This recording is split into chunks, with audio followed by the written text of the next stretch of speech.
So you're wondering, how do I discern differences between different schools? Right? Yeah. So are there some schools you've investigated? Let's say I have a list. Okay, so what would be your list? Like UW. They have cool uniforms. Yeah. Important, right? Yeah. Pretty. Yeah. See, this is where I struggle. Yeah.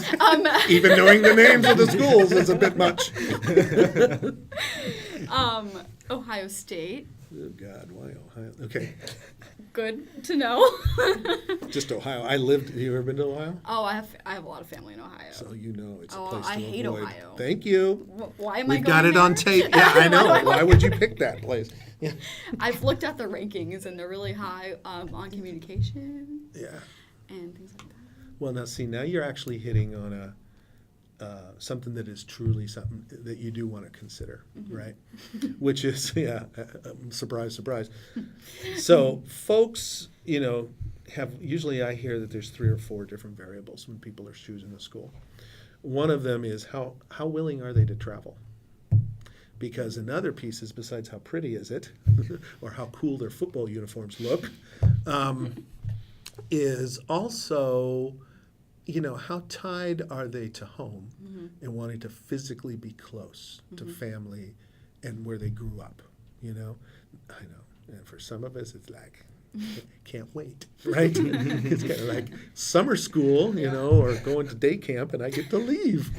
That's true too.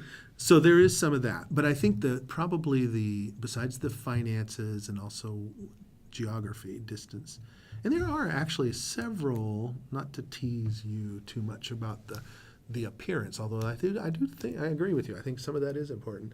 The other part, though, is kind of some of literally the geographical features of where you are.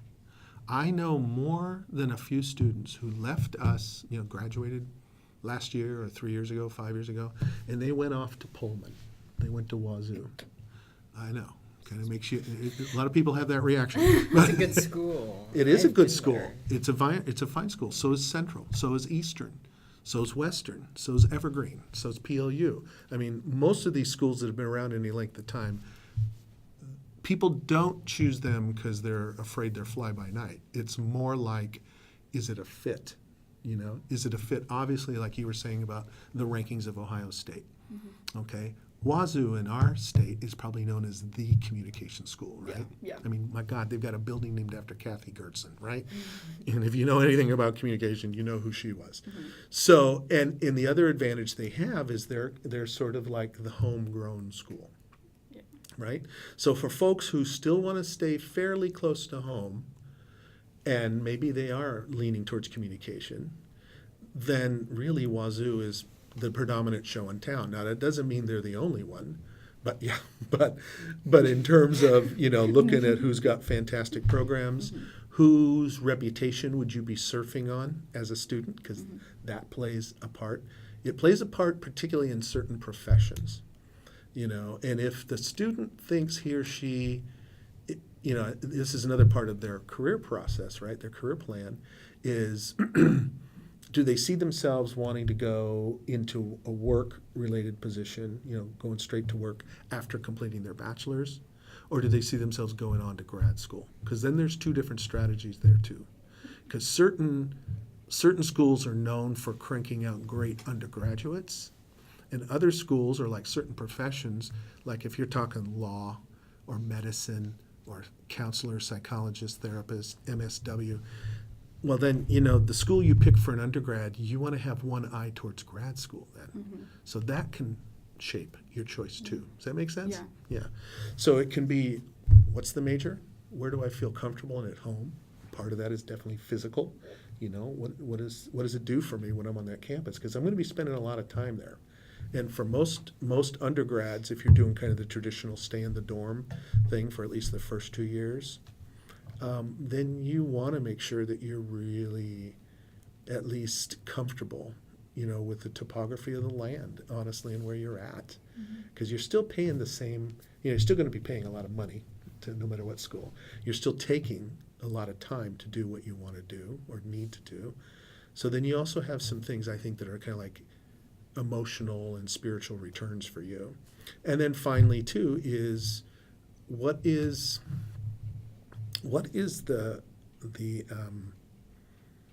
kind of what's the reputation and what are the opportunities that school's going to afford you, okay?